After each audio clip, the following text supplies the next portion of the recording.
Bismillah, Assalamualaikum warahmatullahi wabarakatuh. Salam sejahtera untuk kita semua. Adik-adikku sekalian, saya Andi Sudimas Sulaiman, Gubernur Sulawesi Selatan, mengucapkan selamat datang dalam program Smart School Dinas Pendidikan Provinsi Sulawesi Selatan. Hari ini adik-adik sekalian akan mengikuti pembelajaran hybrid dalam program Smart School. Aplikasi Smart School adalah sebuah pendekatan dengan tetap mengedepankan sebuah pendidikan dengan digital approaching, untuk kemudian mengedepankan kualitas dan mutu pendidikan yang diterima siswa secara seragam di seluruh wilayah Sulawesi Selatan, termasuk di pelosok-pelosok. Program ini bukan hanya memberikan kepada adik-adik sekalian pengalaman belajar yang baru, namun juga memberikan fasilitas kebutuhan dengan fitur bermanfaat seperti rekaman video pembelajaran yang dapat diulang, trik-trik penyelesaian soal, ujian-ujian, serta sarana konsultasi pembelajaran dari guru-guru terbaik di Sulawesi Selatan. Sering-sering mengakses aplikasi Smart School melalui gawai yang adik-adik sekalian miliki di setiap kesempatan yang dimiliki.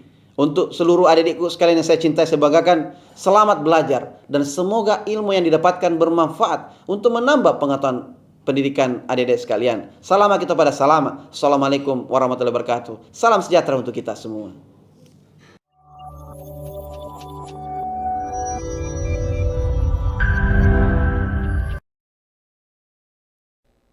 Assalamualaikum warahmatullahi wabarakatuh. Salam Smart School, generasi smart, berkarakter, cerdas Ki. Hai anak-anakku sekalian, Bapak Ibu pendamping dimanapun berada, bagaimana kabar hari ini? Semoga kita semua dalam keadaan sehat walafiat, sehingga dapat melaksanakan segala aktivitas kita pada pagi hari ini.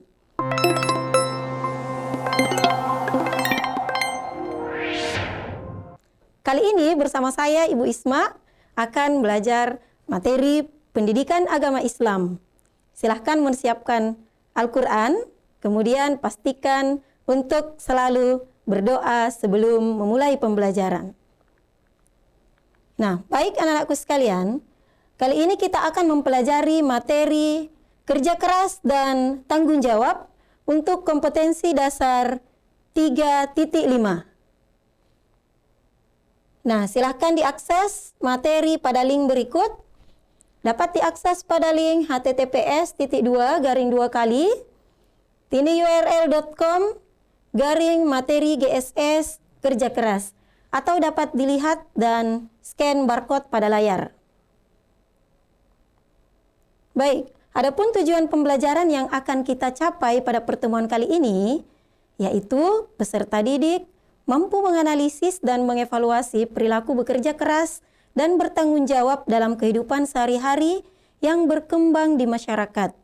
Jadi setelah mempelajari materi ini, kita akan mengetahui bagaimana cara, bagaimana ciri-ciri untuk berperilaku kerja keras dan menjadi orang yang bertanggung jawab. Kemudian kita dapat merealisasikan dan mengimplementasikan dalam kehidupan sehari-hari. Kemudian, adapun indikator pencapaian, yaitu mengidentifikasi dalil-dalil yang berkaitan dengan bekerja keras dan bertanggung jawab. Insya Allah sebentar kita akan mempelajari dalil nakli, perintah kewajiban bekerja keras dan bertanggung jawab. Kemudian kita menganalisis hukum tajwid yang terdapat di dalamnya. Kemudian yang kedua, kita menganalisis cara-cara bekerja keras dan tanggung jawab. Jadi di sini kita akan mempelajari bagaimana sih sebenarnya ciri-ciri orang-orang yang bekerja keras dan bertanggung jawab. Kemudian yang ketiga, menganalisis hikmah dan manfaat bekerja keras dan bertanggung jawab. Apa sebenarnya hikmah dan manfaat dari perilaku kerja keras dan tanggung jawab? Baik anak-anakku sekalian, nah, apakah kalian pernah melihat semut di rumah? Nah, pasti jawabannya semua pernah nih ya. Jadi ada banyak hal yang dapat kita ambil dari perilaku atau perbuatan seekor semut. Yang kita tahu semut adalah binatang kecil. Yang pertama, semut tidak pernah putus asa. Jadi coba kita lihat semut yang ada di rumah, semut yang berbaris berjejer rapi, kemudian diletakkan sebatang kayu, semut tidak akan pernah berhenti di situ. Jadi semut bahkan akan mencari haluan dan bahkan berbelok untuk melanjutkan perjalanannya. Kemudian semut itu pekerja keras. Semut tidak pernah kita lihat tertidur atau bermalas-malasan. Kemudian semut itu kuat, pernah tidak lihat di rumah, anak-anakku sekalian, sebongkahan gula yang kita bayangkan berat, nah kemudian tidak akan mungkin diangkat oleh seekor semut, Karena dia punya jiwa sosial, bergotong royong, bekerja sama, bekerja keras. Jadi ada banyak hal yang dapat kita ambil dan lihat dari perilaku atau kebiasaan yang dilakukan oleh seekor semut. Nah, kemudian bagaimana dengan kita sebagai manusia? Apakah kita sudah termasuk ke dalam golongan orang-orang yang bekerja keras? Apakah kita termasuk ke dalam orang-orang yang mempertanggungjawabkan apa yang sudah kita lakukan? Nah, silakan anakku sekalian amati gambar berikut ini.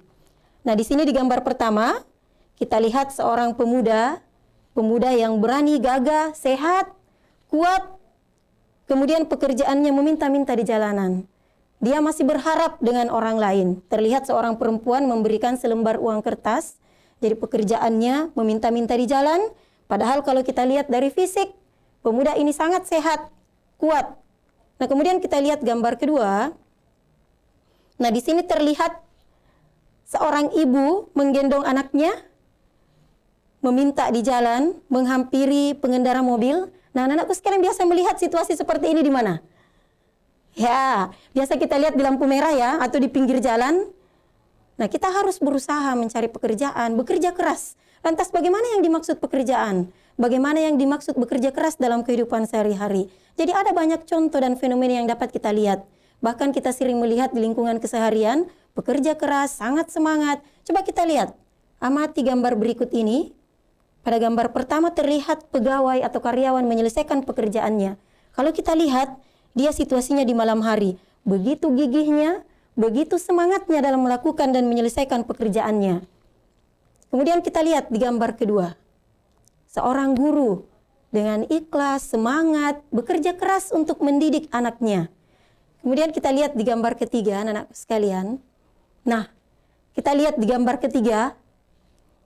Di sini terlihat seorang pekerja. Nah, kalau di daerah kita namakan tukang becak ya, mungkin sekarang sudah tidak ada lagi ya. Anak-anakku sekalian, sekarang sudah ada bentor. Nah, kita lihat kegigihannya. Kerja keras yang dilakukan oleh seorang orang tua untuk menghidupi keluarganya. Jadi ada banyak fenomena yang bisa kita lihat di lingkungan sehari-hari.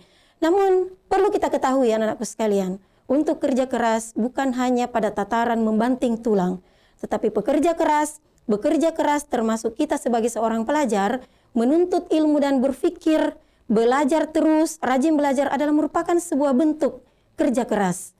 Coba kita lihat gambar selanjutnya. Nah, kita lihat pada gambar keempat, terlihat beberapa siswa bekerja keras, belajar melakukan eksperimen, melakukan penelitian, menuntut ilmu terus untuk bereksplorasi dan mengeksplorasikan dirinya. Kemudian kita lihat gambar kelima, terlihat seorang siswi sangat tekun belajar, menyelesaikan pekerjaannya, ya. Nah, pekerjaan bukan hanya untuk membanting tulang, sehingga dikatakan bahwa kerja keras, tetapi termasuk dalam beribadah. Mari kita berlomba-lomba dalam melakukan sebuah kebaikan. Melakukan sholat, perbanyak ibadah kita merupakan salah satu bentuk kerja keras. Jadi mari kita terus bekerja keras. Lakukan berbagai macam bentuk ibadah untuk mendapatkan ridha dan rahmat dari Allah Subhanahu wa Ta'ala. Nah, baik anak-anakku sekalian, lantas bagaimana kewajiban kerja keras? Dijelaskan dalam Quran surah Al-Jumu'ah, surah ke-62 ayat 9. Ya, silahkan siapkan Al-Quran anak-anakku sekalian. Kita baca bersama ya. Quran surah Al-Jumu'ah, surah ke-62 ayat 9. Apakah sudah dibuka Al-Qur'annya? Kita baca bersama ya anakku sekalian. A'udzu billahi minasyaitonir rajim. Bismillahirrahmanirrahim. Ya ayyuhalladzina amanu idza nudiya lis-sholati min yaumil jumu'ah fas'au ila dzikrillahi wa dzarul bai' dzalikum khairul lakum in kuntum ta'lamun. فَإِذَا قُضِيَتِ الصَّلَاةُ فَانتَشِرُوا فِي الْأَرْضِ wabtaghu min fadlillahi wadhkurullaha katsiran la'allakum tuflihun. Ya, sadaqallahul azim. Baik anak-anakku sekalian, dalam membaca ayat suci Al-Quran, kita harus memperhatikan beberapa hukum tajwid dengan baik dan benar. Jadi di sini ada beberapa bentuk hukum tajwid, termasuk nun sukun atau tanwin. Jadi yang pertama di sini ada nun sukun atau tanwin bertemu dengan huruf ya.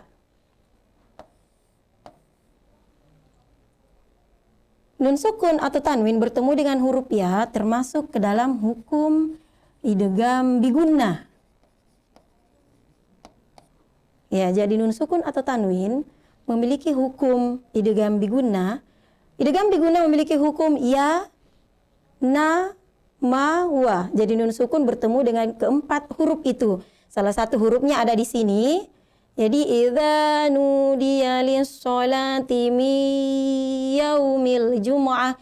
Jadi bacaannya dimasukkan ke dalam huruf setelah nun sukun atau tanwin. Jadi silahkan diperhatikan baik-baik. Jadi bukan min yaumi. Jadi idza nudiya lis-sholati min.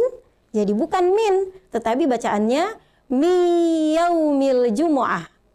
Kemudian selanjutnya perhatikan baik-baik. Di sini ada mim sukun bertemu dengan huruf kha.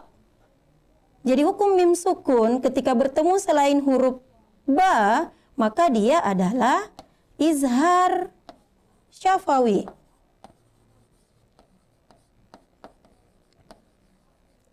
Jadi perlu diamati dan diperhatikan pembentukan daripada huruf tersebut. Dzalikum khairul lakum, izhar syafawi, dibaca jelas. Jadi mimnya dibaca jelas ya anak-anakku sekalian. Kemudian selanjutnya di sini ada dhammatain bertemu dengan huruf lam. Nah, kembali lagi hukum nun sukun atau tanwin terdiri dari beberapa jenis. Salah satunya adalah idgham bigunnah. Kemudian yang kedua ada yang dinamakan idgham bila gunnah. Perbedaannya bila. Ketika ada kata bila gunnah berarti dia tidak boleh berdengung. Ketemu dengan huruf lam dan ra. Khairul lakum. Jadi jangan mengatakan khairun lakum. Jadi dzalikum khairul lakum. Nah, kemudian selanjutnya di sini ada mim sukun. Seperti dengan yang tadi ya, mim sukun ketemu dengan huruf alif, maka dia hukumnya sama izhar syafawi. Karena dia mim sukun tidak bertemu dengan huruf ba. Kemudian selanjutnya di sini ada nun sukun bertemu dengan kaf. Kemudian hukum yang kedua, nun sukun bertemu dengan huruf ta. Maka dia hurufnya memiliki hukum ikhfa atau samar-samar. Bagaimana pembentukan bacaannya ketika ikhfa atau samar-samar? Nunnya atau tanwinnya tidak boleh dibaca jelas. Jadi samar-samar. Dzalikum khairul lakum. Jadi in kuntum. Jadi jangan langsung berkata in kuntum, tetapi in kuntum. Lanjut. Mim sukun bertemu dengan huruf ta, kembali izhar syafawi. Bacaannya sangat jelas. Kuntum ta'lamun. Ya. Baik, selanjutnya untuk ayat 10. Fa idza qudiyatis sholatu. Nah, di sini ada nun sukun atau tanwin. Jadi di sini nun sukunnya bertemu dengan huruf ta. Ikhfa. Bacaannya juga samar-samar seperti tadi di ayat ke-9. Fantasiru. Kemudian selanjutnya sama ya, anakku sekalian, tadi nun sukun bertemu dengan fa. Hukumnya adalah ikhfa. Min fadli, bukan min fadli. Ya, di sini masih ada Fathatain bertemu dengan huruf lam. Tadi Ibu sudah jelaskan, idgham bila gunnah, nun sukun atau tanwin bertemu dengan kedua huruf lam atau ra. Jadi di sini ada fathatain bertemu dengan huruf lam, maka dia hukumnya adalah idgham bila gunnah.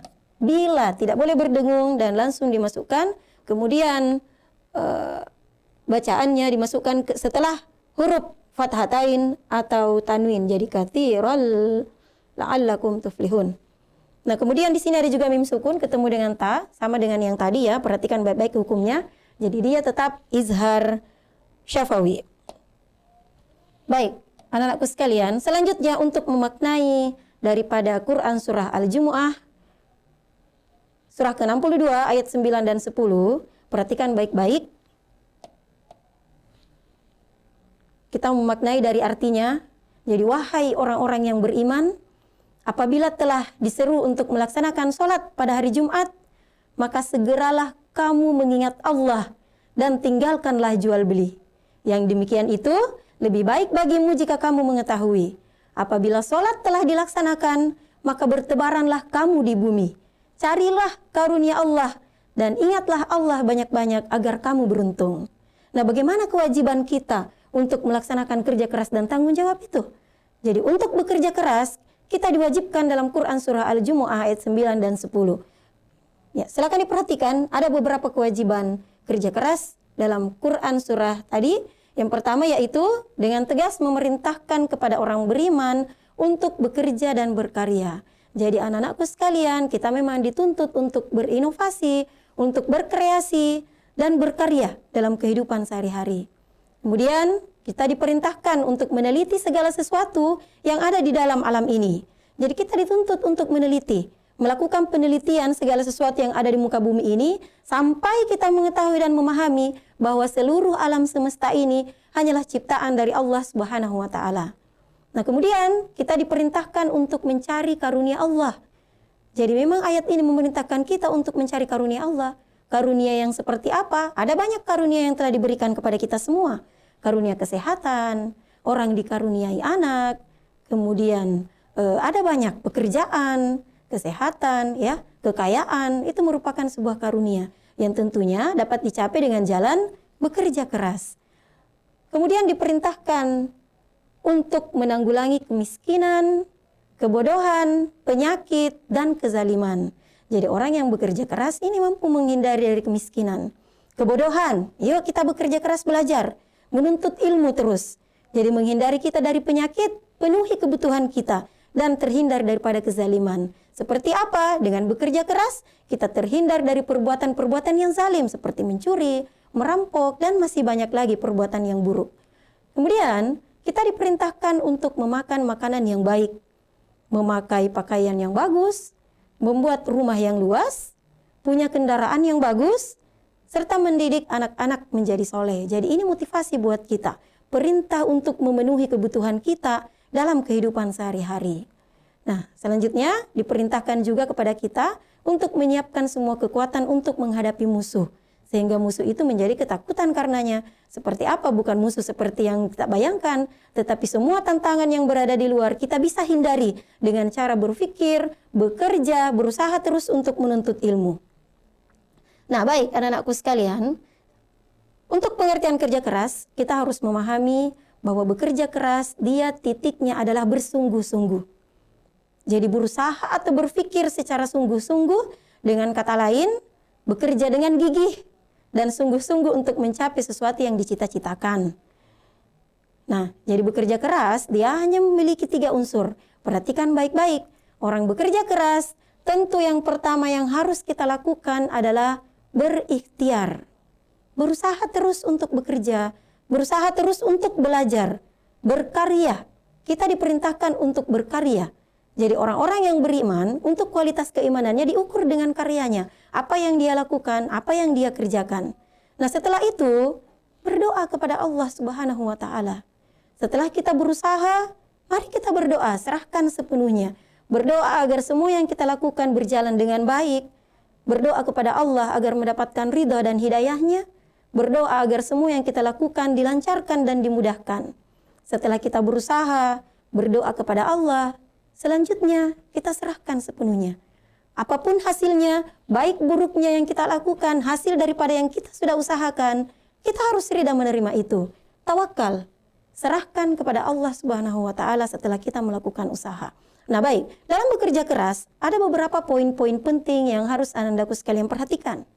Ada beberapa prinsip dalam bekerja keras. Al-Baihaqi dalam kitab Syu'abul Iman menjelaskan 4 prinsip dalam bekerja keras. Jadi yang pertama, bekerja secara halal. Diistilahkan dengan talaba ad-dunya halalan.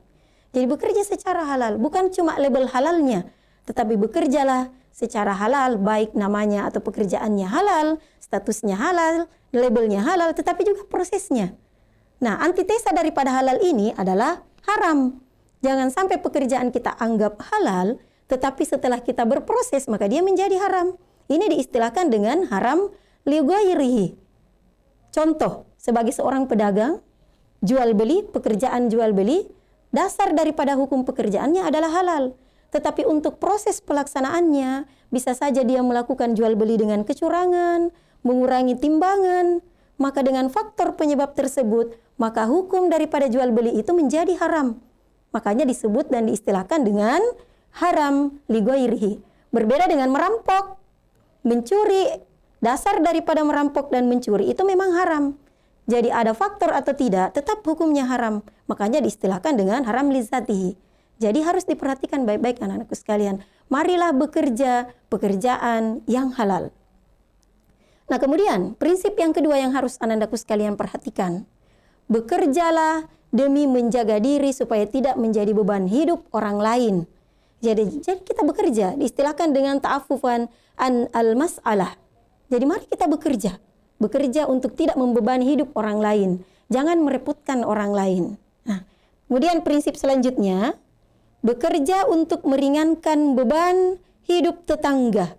Diistilahkan dengan ta'attufan ala jarihi. Jadi jangan egois anak-anakku sekalian. Kita hidup ini untuk membantu orang lain, bekerja untuk meringankan beban hidup tetangga.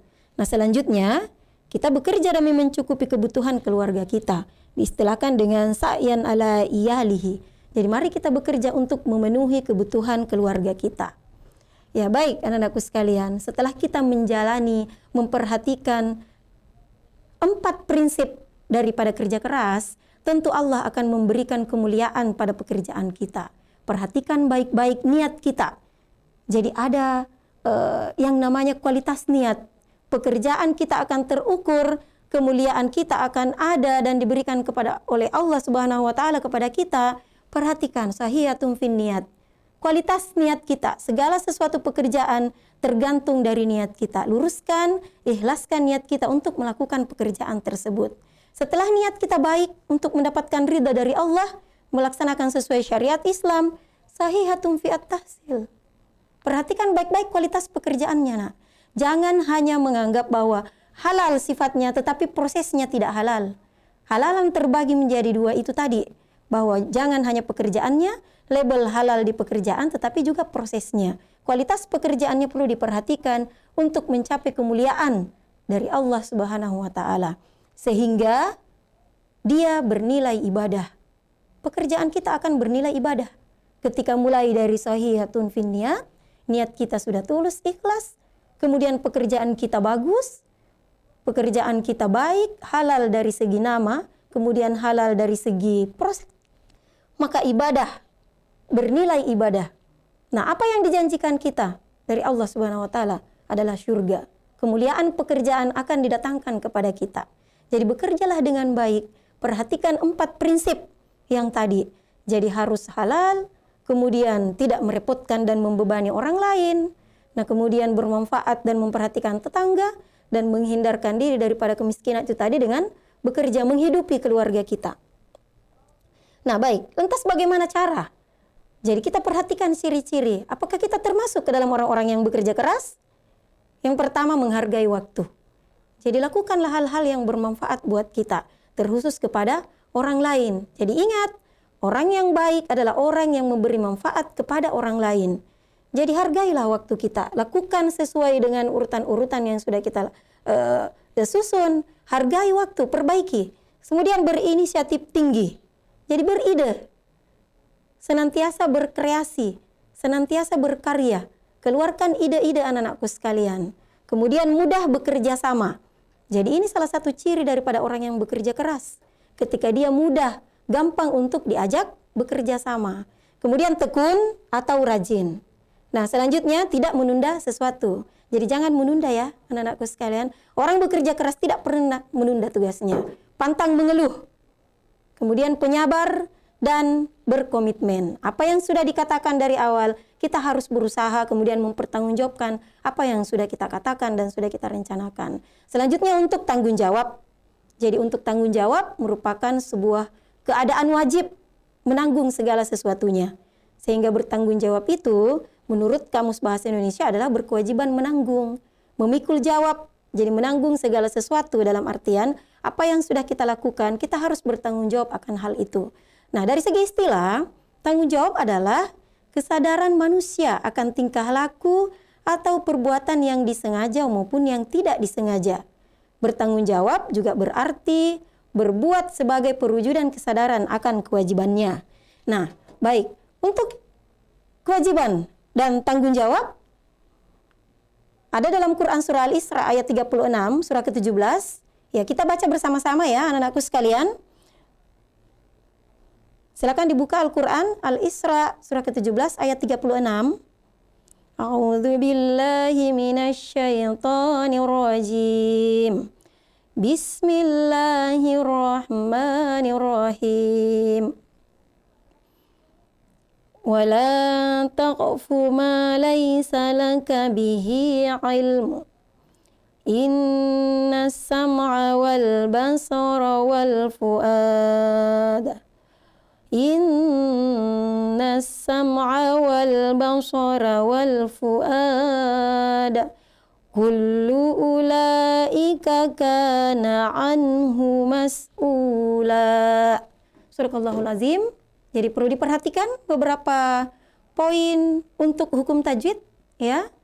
Silakan diamati baik-baik. Di sini ada qaf sukun. Jadi dia termasuk hukum qalqalah.